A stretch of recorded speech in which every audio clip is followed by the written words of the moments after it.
তৃণমূলের পদাধিকারীরা জেলায় জেলায় রাজ্য স্তরে যারাই দায়িত্বে ছিল, জনপ্রতিনিধি ছিল, তারা তাদের আত্মীয় স্বজন এবং ঘনিষ্ঠরা তো এই করেছে। তো দে হ্যাভ মিন্টেড মানি, কোটি কোটি টাকা, আর হচ্ছে কেজি কেজি সোনা। তো এই নতুন কথা তো নয়, এটা তো আমরা বহুদিন ধরেই এগুলো সমস্ত পশ্চিমবাংলার মানুষ দেখছে। কল্যাণ আগেও জানতো কারা কারা বিজেপি ঘনিষ্ঠ ছিল।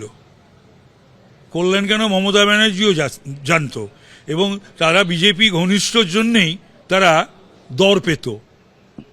তাদের পজিশন তো, সুতরাং এখন এসব বলে কোনো লাভ আছে?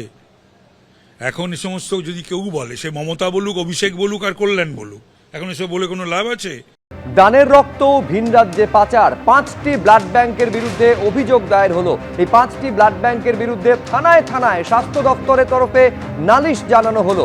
আমি আরো বিস্তারিত এই নিয়ে জানবো, সরাসরি কথা বলবো। সন্দীপ সরকার আমাদের প্রতিনিধি রয়েছেন ফোন লাইনে। সন্দীপ, এইটা আমি তোমার থেকে জানতে চাইছি, কোন কোন ব্লাড ব্যাংকের বিরুদ্ধে কোন কোন থানায় কি মর্মে স্বাস্থ্য দপ্তর অভিযোগ দায়ের করলো? দেখো শুভ্রজিৎ, 4টে ব্লাড ব্যাংকের বিরুদ্ধে অভিযোগ দায়ের হয়েছে এবং 4টি থানাতে অভিযোগ দায়ের হয়েছে। পঞ্চম যে অভিযোগটির কথা বলা হচ্ছে, সেই পঞ্চম অভিযোগটি আগেই দায়ের হয়েছিল।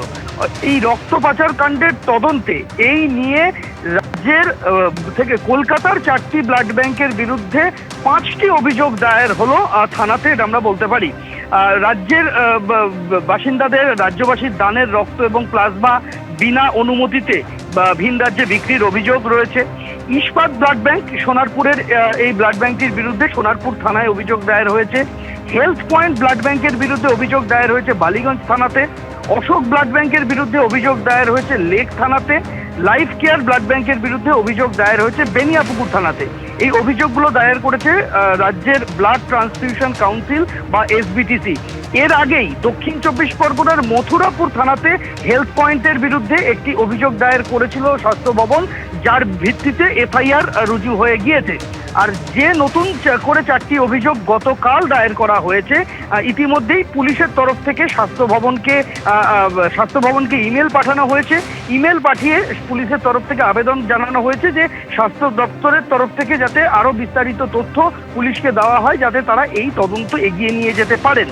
হেলথ পয়েন্টের বিরুদ্ধে অভিযোগ হচ্ছে, ফেব্রুয়ারি থেকে এপ্রিল মাস চলতি বছরের 3 মাসে তারা 1,69,00,000 টাকার লোহিত রক্তকণিকা এবং 4,15,00,000 টাকার প্লাজমা ভিন রাজ্যে বিক্রি করেছেন স্বাস্থ্য ভবনকে না। এর বিরুদ্ধে ইস্পাত ব্লাড ব্যাংকের বিরুদ্ধে অভিযোগ হচ্ছে যে রক্তদান শিবির পাওয়ার জন্য ক্লাবগুলিকে মোটা টাকা বিলি করা হয়েছে। রক্ত এবং রক্তের উপাদান তারাও ভিন রাজ্যে বিক্রি করেছেন বলে, এবং বাড়তি রক্ত আদায়ের জন্য রক্তদান শিবিরে নানান উপহার বিলি করেছেন তারা। এটা হচ্ছে ইস্পাত ব্লাড ব্যাংকের বিরুদ্ধে অভিযোগ। লাইফ কেয়ার ব্লাড ব্যাংকের বিরুদ্ধে অভিযোগ হচ্ছে একই, রাজ্য এবং কেন্দ্রীয় নিয়ামক সংস্থাকে অন্ধকারে রেখে অন্য রাজ্যে রক্ত এবং প্লাজমা বিক্রি, এবং চিকিৎসক, নার্স, টেকনিক্যাল স্টাফ ছাড়া রক্তদান শিবির আয়োজন করার। আর অশোক ব্লাড ব্যাংক যোধপুর পার্কের, তাদের বিরুদ্ধে অভিযোগ হচ্ছে সংস্থাকে অন্ধকারে রেখে অন্য রাজ্যে রক্ত এবং প্লাজমা বাল্ক ট্রান্সফার করার। ধন্যবাদ সন্দীপ। পরের খবরে আসবো, কলকাতায় মিড ডে মিলের দায়িত্বে ইসকন, আলাদা করে ডিমের ব্যবস্থা করবে রাজ্য সরকার। আজ এই ঘোষণা করেছেন রাজ্যের মুখ্যমন্ত্রী। 1 আগস্ট থেকে কলকাতার স্কুলে মিড ডে মিলের দায়িত্বে ইসকন, পড়ুয়াদের জন্য আলাদা করে করা হবে ডিমের ব্যবস্থা। মিড ডে মিলে বৈষম্য দূর করেছে রাজ্য সরকার, জানাচ্ছেন রাজ্যের মুখ্যমন্ত্রী।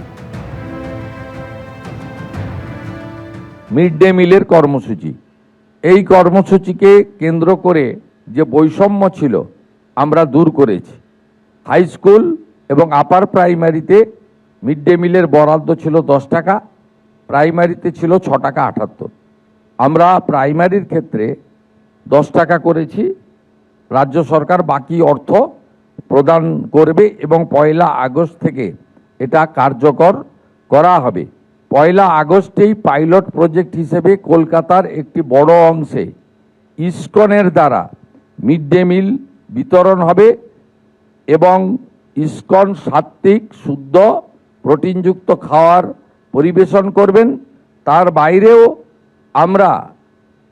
আমরা এসএইচজি গ্রুপের মাধ্যমে প্রোটিনযুক্ত ডিম আলাদা করে আমরা দেওয়ার ব্যবস্থা করছি, যাতে আমাদের এখানকার ছাত্রছাত্রী বা আগামী দিনের ভবিষ্যৎ তাদেরকে আমরা প্রোটিনযুক্ত সম্পূর্ণ আহার দিতে পারি।